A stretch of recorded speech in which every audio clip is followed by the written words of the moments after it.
இன்னைக்கு காரசாரமாக ஒரு கார சட்னி செய்ய போகிறோம். இது வந்து இட்லிக்கு தோசைக்கு அருமையாக இருக்கும். நான் இன்னைக்கு கேப்ப இட்லிக்கு தான் இந்த சட்னி செஞ்சுருக்கேன். அதை எப்படி செய்யலான்ட்டு பார்க்கலாம்.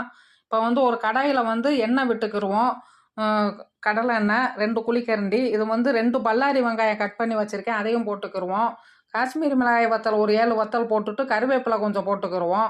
போட்டுட்டு பெருங்காயத்தூள் கொஞ்சம் போட்டுக்கிருவோம். போட்டுட்டு நல்லா வதக்கிக்கிருவோம். இப்போ வந்து வதக்கின பிறகு ஒரு பாதி வதங்கின பிறகு தக்காளி வந்து ஒரு 3 தக்காளி பொடிசாக கட் பண்ணி வச்சுருக்கேன், அதையும் போட்டுக்கிருவோம். இப்போ வந்து தேவையான அளவு உப்பு போட்டுட்டு நல்லா வதக்கிக்கிருவோம். தக்காளி வெங்காயம் எல்லாம் ஒன்று சேர்ந்து நல்லா வதங்கணும். சுருளாக வதங்கின பிறகு இதை வந்து ஒரு தட்டில் போட்டு ஆற வச்சுக்கிருவோம். இப்போ வதங்கிருச்சு. மிக்சி ஜாரில் போட்டு அரைச்சி எடுத்துக்கிருவோம்.